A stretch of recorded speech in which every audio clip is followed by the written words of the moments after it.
మామూలుగా ఎప్పుడన్నా వెజైనా కొంచెం ఇరిటేట్గా ఉంటే క్లీన్ చేసుకుంటారు మహిళలు. ఆ క్లీన్ చేసుకునేటప్పుడు వాటర్తో హార్డ్గా క్లీన్ చేస్తారనమాట. వెజైనా గోడల్లోకి వాటర్ని పంపించి క్లీన్ చేస్తారు ఇరిటేషన్ వల్ల. అప్పుడు ఏమవుతుందంటే లోపల ఉన్న గుడ్ బ్యాక్టీరియా అంతా ఈ వాటర్తో క్లీన్ చేసుకునేటప్పుడు బయట వెళ్ళిపోతుంది. అప్పుడు గుడ్ బ్యాక్టీరియా వెళ్ళిపోయింది అనుకోండి, బ్యాడ్ బ్యాక్టీరియా ఆటోమేటిక్గా గ్రో అవుతుంది. బ్యాడ్ బ్యాక్టీరియా గ్రో అయినప్పుడు వైట్ డిశ్చార్జ్ అవ్వడము, తర్వాత ఫౌల్ స్మెల్ రావడము, తర్వాత యూరినేట్ చేసేటప్పుడు మంటగా ఉండడము, ఇవన్నీ వస్తూ ఉంటాయి. సో ఎప్పుడు కూడా ఆడవాళ్ళు చూసుకోవాల్సిన జాగ్రత్త ఏంటంటే క్లీన్ చేసుకోవాల్సిన అవసరం లేదు సార్ వెజైనాని.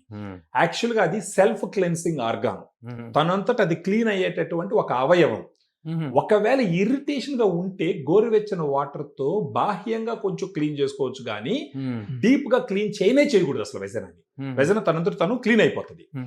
సో ఇలాంటి ఇన్ఫెక్షన్స్ వచ్చినప్పుడు ఉపయోగపడేటటువంటి ఒక సప్లిమెంట్ ఫెమి డిలైట్. ఇదేంటంటే 2 రకాల లాక్టోబాసిల్లస్ స్ట్రెయిన్స్ ఉంటాయి సార్ దీంట్లో. అవి యుఎస్ నుంచి ఇంపోర్ట్ చేయించి ఇక్కడ తయారు చేయించినటువంటి స్ట్రెయిన్స్.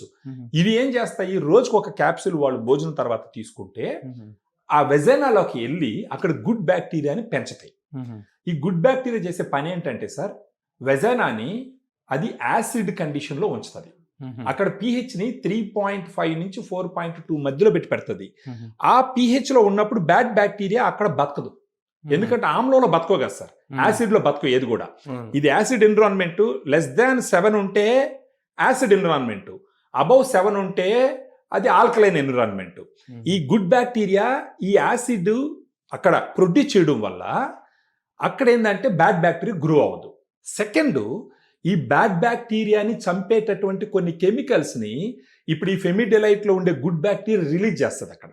సో ఆటోమేటిక్గా బ్యాడ్ బ్యాక్టీరియాని చంపడం వల్ల ఎప్పుడు కూడా వెజైనా హెల్తీగా ఉంటుంది.